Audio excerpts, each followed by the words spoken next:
Okay, students, so in our dynamics unit in Physics 20, we are going to look at pulley systems. So before we jump into a pulley system, so we've all seen a pulley before. A pulley is where we essentially have a wheel and then we tie a rope around it. Whoop, that's really bad. There we go. There's our rope. In Physics 20, what we're going to do is we're going to put some masses on this thing, and we're going to be able to analyze what's going to happen based on the measurement of their mass. Something to understand that this type of pulley system is known as an Atwood system. So if you ever see that in a question, you just have to draw this type of system.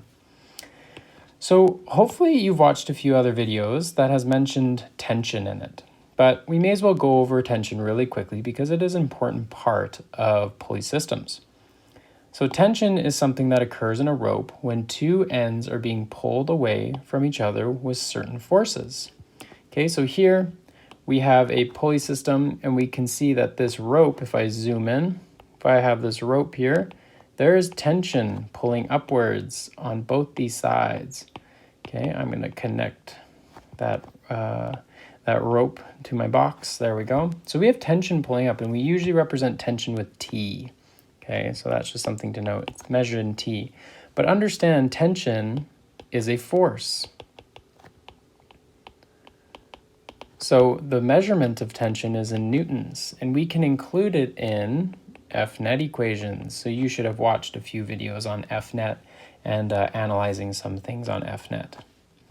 So in Physics 20, now this isn't true in the real world, but in Physics 20, we like to assume things. So it is important, tension in a rope on one end equals the tension of the rope on the other end, okay? If not, the rope would snap or start to tear. So if we think about it, if we have two people pulling on a rope, so let's say they're playing tug of war, there's our one guy, and then here's our other guy. I'm not sure why they're whoa. There we go. Oh boy. Let's see. He's standing like that. There we go. I don't know what the heck those drawings were there. But let's say essentially they're just holding a rope and they're both pulling in a tug of war. Now, no matter what happens, no matter if they start pulling a little this way or they start moving a little this way, okay, it doesn't really matter, because when we talk about the tension here, the tension that this guy is pulling will equal the tension that this guy's pulling no matter what. Even if our friend on the right starts pulling harder, the tensions will be equal. Now, if the guy on the right starts pulling harder, well, then of course we know they're going to go to the right. If the guy on the left starts pulling harder, well, then we know they're going to go to the left. But regardless of what happens, the tensions in the ropes actually equals the same thing. Because if you think about it, if this tension was greater, that means the rope is weirdly pulling and helping a guy on the left. So it wouldn't really make any sense. So that's something really important to as we move forward. Now, last thing we assume in our perfect little world in Physics 20, we always assume ropes are massless and do not stretch. Okay? So those are some things to really consider as we move forward. So pulley systems. Some things we assume about the pulley systems themselves are they are massless and frictionless. It gets more complicated when the actual pulley weighs something, which of course they do in the real world. Now, let's draw a simple pulley system and draw force vectors applying to the masses. So let's draw an Atwood machine. And how we're going to draw this Atwood machine is we'll have our pulley there, and then here's our masses. So let's begin by saying this is mass 1 and this is mass 2. Okay? Now, something I'm going to put up here is mass 1 is greater than mass 2. Okay, so mass 1 is heavier than mass 2. Now let's put M2, then mass 2. Okay, so these are some things to understand as we analyze this. Now, what's happening here? So there are different ways to approach these problems. I'm going to post links to other videos on how to approach these problems differently than I do, and you can decide which one you like more. So let's understand that we're going to look at this entire thing as one system.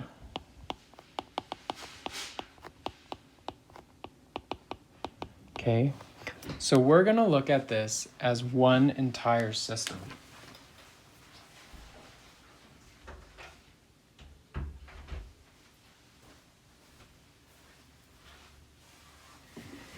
Now, seeing this as one system, we can see this being moved based on the net force of the system. So the cool thing about pulleys is that even though this mass is pulling down with a force because it weighs something, because of the force of gravity on F1, and this is also going down based on the force of gravity of 2, based on its mass, they're actually opposing each other. And that's why pulleys are important, because they redirect the force so it acts as one linear plane. So something kind of strange is we could actually see this entire system as a rope problem, where we're pulling on the system here with the force of gravity 1, and let's say this is M1, and let's say this is M2, and this is pulling in the other direction with the force of gravity 2. So this is the identical system to our pulley system. And that helps us understand how we're going to create our F-net problem. Because hopefully before you watch this pulley question or this pulley video, you have watched how two blocks in the same with attached to ropes interact, because then this question becomes pretty simple. So just understand that this force of gravity is directly opposing this force of gravity. So in our system here, this is going to equal, and remember, the mass of 1 is heavier. So I can actually assume that my net force is going to be going down this way. So I'm going to make the direction my mass 1 is going positive. So this will be the force of gravity 1 minus the force of gravity 2. And understand that is because Fg2 opposes Fg1. Now here's where things get interesting. When I talk about net force, we know net force to be mass times the total acceleration of our system. So I'm going to put F net acceleration. Now we know the force of gravity equation. Okay, the force of gravity equation is mass of 1 times gravity minus the mass of 2 times gravity. Now at this point, understand what this mass is. This mass has to do with the entire mass of the entire system. So in our rope problems over here, when we talk about the net force, it would be Fg1 minus Fg2, just like normal because they're opposing forces. But our net force here will be mass 1 plus mass 2 times acceleration. And that's because if we saw this as two people pulling on ropes opposing the system, they're pulling both the masses. So the masses are together in that case. So over here, this mass is going to be the total mass. So I'll move it over and this will be total. So this will be the mass of 1 plus the mass of 2 times the net acceleration equaling the mass of 1 gravity minus the mass of 2 gravity. And from there we can start performing some pretty nice calculations. So let's see an example here. So a net force is the sum of all forces. So some things to recall. The net force is the sum of all forces. The net force is determined by the net acceleration. So that's our F net equals m times a. And this mass is the mass of entire system. And remember, that's why we add the masses together from above. And pulleys are cool because they redirect forces. Okay. So let's see an example here.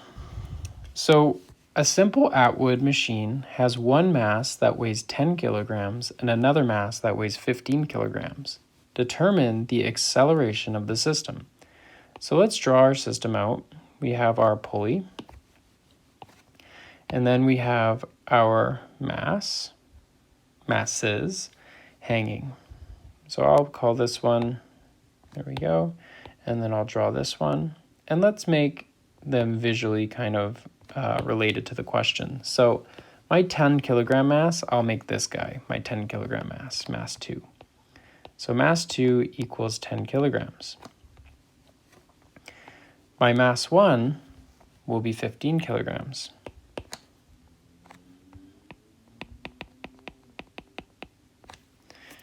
Now, let's think about what's happening to this entire system. So remember, this is one whole system. And let's draw the forces acting on this system. So on this system, we have a force of gravity being applied downwards on our mass 2. So this is the force of gravity 2, which will equal the mass of 2 times gravity. Now, quickly think, will the force of gravity be heavier on my 10 kilogram or on my 15 kilogram object? Of course, it's going to be heavier on my 15 kilogram object. So I'm going to make my vector quite a bit bigger than this guy. And it's straight down, and this will be the force of gravity acting on 1. So the mass of 1 times gravity. Now remember, they are acting in opposing positions. If your brain likes to think about it in a different context, we can see the system totally different. We could see these two masses put together. Whoops. So we have our two masses put together here. Let's go this way. There we go.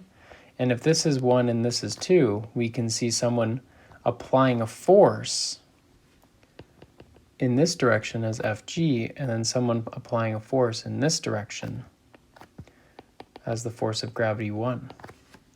So if you like, we can actually analyze this system, our pulley system, as if something is just pushing in opposite directions on two boxes on a flat surface. So that can be really helpful making this question, because my F net will equal, well, let's make to the right negative and to the left positive, because remember, my force of gravity 1 is much, much stronger because it's 15 kilograms. So from here, this will be the force of gravity 1 minus the force of gravity 2. Now, my F net is the total force occurring here. So we know F net is going to end up being applied this way. This will be F net.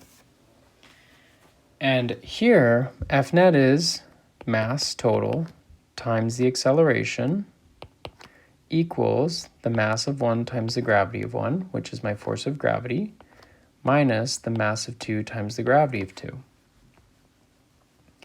Now, mass total here, again, it's kind of tough to think about it in a pulley system, but if we think about it over here, mass total equals the mass of 1 plus the mass of 2. So from there, it's really not too bad. This will be 10 kilograms plus 15 kilograms. Because if we think about it, this entire thing is going to move synchronously. As soon as this thing starts shooting up, mass 1 will start shooting down at the exact same acceleration. And that's why we're solving for 1 acceleration here. And this will equal mass 1, which we know is to be 15 kilograms, times 9.81 meters per second squared, minus mass 2, which was our 10 kilograms, times 9.81 meters per second squared. And then from here, we can start solving. So if you would like, we can divide this to begin with. That's going to equal 25 kilograms. And I'll divide this whole thing by 25 kilograms. And if you're wondering where the heck I just got this 25 kilograms, 10 plus 15 is 25. So this cancels out nicely. So let's first calculate this top part.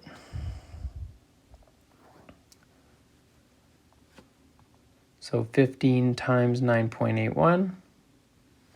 So that gives me 147.15. And think about this. This is the force of gravity of mass 1. So it'll be measured in newtons. 10 times 9.81. Well, that will give me 98.1, of course.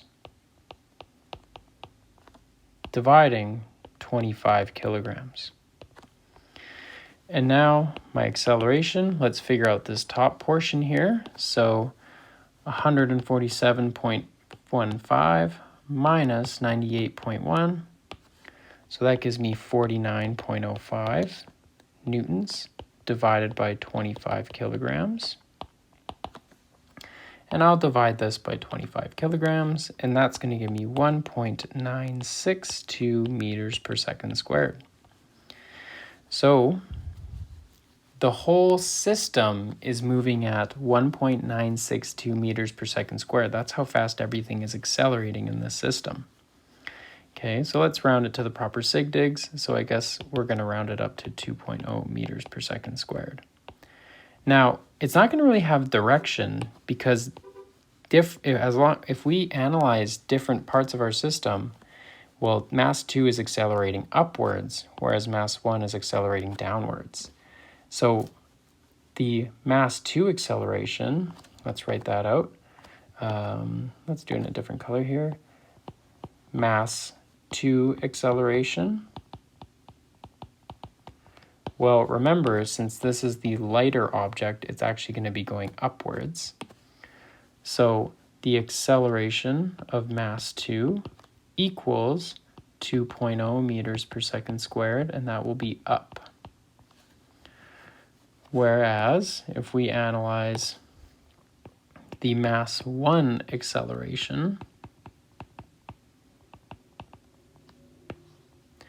the acceleration of mass 1 is going to equal 2.0 meters per second squared, and that will be going down. So this can help us understand why our acceleration is tied to the total amount, because everything is moving at that same speed. It's all being applied by that same net force, except based on the fact that this is going up, this is going down. So I would maybe pause the video there, check out the other videos on how the other videos solve this exact same question, and then come back and we are going to find the tension in the ropes, which is a little bit more tricky.